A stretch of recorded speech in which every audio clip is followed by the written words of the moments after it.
Malaysia mengekalkan formula perpaduan antara kaum dan amalan bertolak ansur agama selama ini pastinya dapat diperkukuhkan. Sensitiviti pihak kerajaan yang sentiasa berusaha menyuburkan semangat perpaduan dalam masyarakat heterogen perlu diberi peluang. Kepentingan yang pertama adalah mampu mengukuhkan jati diri masyarakat. Hal ini dikatakan demikian kerana perpaduan masyarakat yang pelbagai kaum dan etnik mampu menyebabkan negara kita lebih kukuh dalam menghadapi ancaman-ancaman luar terhadap negara kita. Untuk mengukuhkan jati diri masyarakat dari segi budaya ialah dengan mengamalkan nilai-nilai hidup yang baik seperti bertoleransi, hormat menghormati dan saling tolong-menolong. Yang kedua ialah dengan menerapkan prinsip, pegangan dan falsafah hidup yang berlandaskan nilai-nilai murni. Jati diri kebangsaan yang ditekankan di negara ini perlulah mengambil kira kepelbagaian etnik yang ada tanpa mempersoalkan tentang bagaimana pemakaian budaya dalam sesebuah bangsa itu. Apa yang diharapkan ialah masyarakat masih mengamalkan adat dan budaya bangsanya. Nama asal Sarawak diambil daripada Sungai Sarawak. Sarawak telah ditubuhkan pada tahun 1841 oleh James Brooke. Pada tahun 1839, Gubernur Sarawak, Raja Muda Hasim menghantar surat kepada James Brooke Ulang meminta bantuan daripada James Brooke untuk membantu menekan keadaan Sarawak yang kacau bilau. Perjuangan Dayak menentang penjajah Brunei terbukti hebat, manakala James Brooke yang mempunyai angkatan perang yang lengkap dan beberapa kali cuba menenangkan perjuangan Dayak.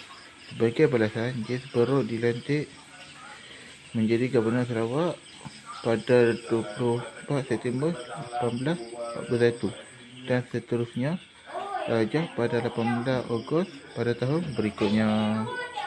Seterusnya, etnik. Sarawak mempunyai pelbagai etnik yang paling banyak di Malaysia selain terdiri daripada kaum utama iaitu Melayu, Cina dan India. Etnik di Sarawak terbahagi kepada 4 mengikut kawasan penempatan iaitu pesisiran pantai, lembah sungai, daerah pedalaman dan kawasan tanah tinggi. Antara kumpulan etnik di Sarawak adalah Iban, Bidayuh, Melanau, Kayan dan sebagainya. Budaya masyarakat Sarawak mempunyai 4. Yang pertama adalah tarian, kedua adalah perayaan, ketiga adalah makanan dan keempat adalah alat tradisional. Yang pertama adalah perayaan Pesta Musim Menuai atau Hari Gawai Dayak pada 1 dan 2 Jun pada setiap tahun. Kedua adalah sambutan Hari Krismas pada 25 Disember setiap tahun.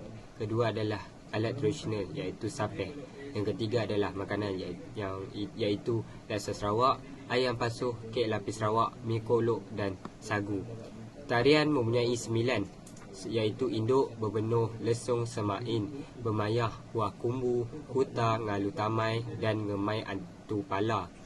Dia dimainkan pada hari Gawai dan dipersembahkan oleh penduduk Rumah Panjang atau Rumah Panjai di Sarawak.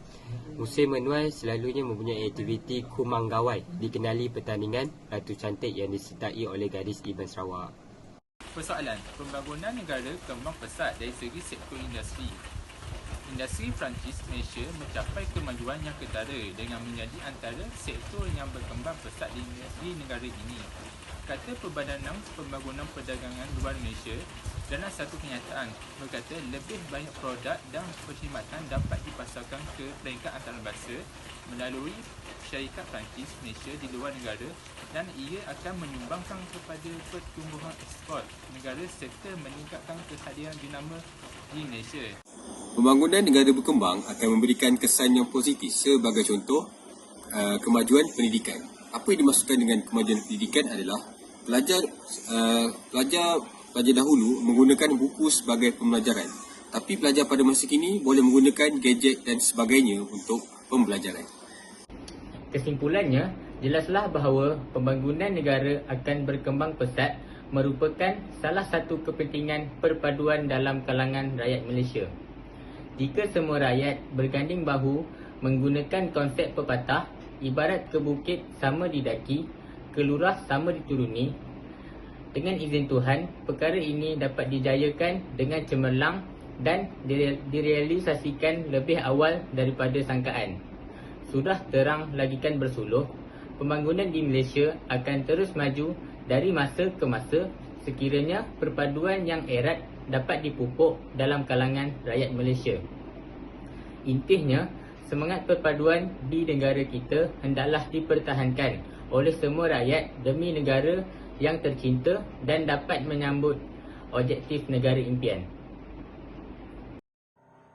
Perpaduan masyarakat di Malaysia melambangkan keadaan politik Malaysia adalah stabil. Kestabilan politik ini merupakan salah satu partikel penarik minat pelabur asing melabur di Malaysia.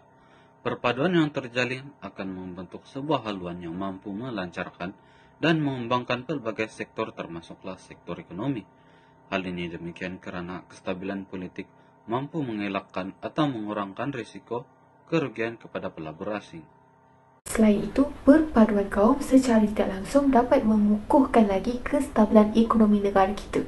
Tidak dapat dinafikan lagi bahawa antara sebab utama pelabur asing berani menanamkan modalnya di negara Malaysia adalah disebabkan oleh kestabilan politik dan perancangan kerajaan yang mesra pelabur. Walaupun negara kita mempunyai pelbagai kaum, namun mereka masih memilih Malaysia untuk melabur. Malaysia bertuah kerana menjadi salah satu destinasi pelabur untuk melabur di sini. Antara negara yang memilih Malaysia adalah Amerika, Eropah, China dan India. Dengan adanya pelaburan yang berlaku, maka kerajaan dapat menyediakan lagi peluang pekerjaan dalam negara kita. Dan ini juga dapat meningkatkan ekonomi negara.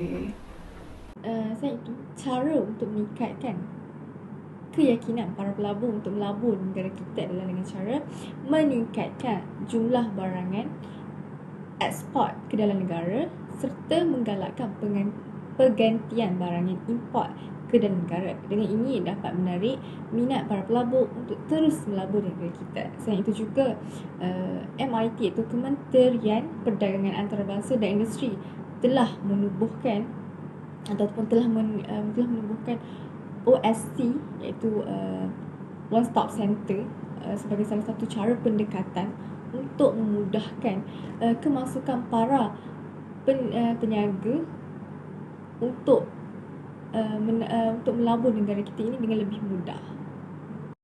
Isu yang terakhir merupakan kesan kepada kepentingan perpaduan dalam kalangan masyarakat di Malaysia, iaitu pelancong bertambah. Kesan ini adalah dari faktor media sosial seperti Facebook, TikTok, Instagram dan banyak lagi. Hal ini telah menarik minat pelancong dari luar untuk ke negara kita kerana mereka dapat lihat yang masyarakat kita menghormati dan bertolak ansur antara satu sama lain demi menjaga perpaduan masyarakat melalui media-media sosial tersebut. Oleh itu, mereka akan melancong ke Malaysia untuk melihat dengan mata mereka sendiri bagaimana kita boleh hidup secara harmoni walau berbeza kaum, bangsa dan agama. Yang seterusnya, penambahan pelancong akibat daripada perpaduan di negara kita juga memberi kesan kepada industri pelancongan. Antaranya adalah pelancongan dapat mengetengahkan budaya tradisional negara kita kepada pelancong asing. Pelancong asing amat tertarik dengan budaya tradisional di negara kita yang berbilang kaum ini. Sebagai contoh, pelancong asing dapat menikmati pelbagai jenis permainan tradisional di negara kita seperti wow, congkak dan gasing. Sikap yang baik seperti membantu orang, menghormati orang dan juga bersopan santun dapat membantu meningkatkan bilangan pelancong ke Malaysia. Sebagai contoh, apabila masyarakat Malaysia atau individu berbual dengan pelancong dengan menggunakan perkataan yang sopan, para pelancong akan berasa dihargai dan senang untuk berbual dengan masyarakat Malaysia. Kesannya, mereka akan pulang dan menceritakan kepada rakan-rakan mereka tentang sikap yang baik oleh masyarakat Malaysia. Kesannya, pelancong Malaysia akan meningkat. Kesimpulannya, kemajuan dan kemakmuran sesebuah negara itu amat bergantung kepada hubungan baik yang terjalin antara masyarakat. Perumpamaan, bersatu teguh, bercerai roboh. Itu amat sinonim dengan usaha mengekalkan perpaduan kaum demi keamanan hidup.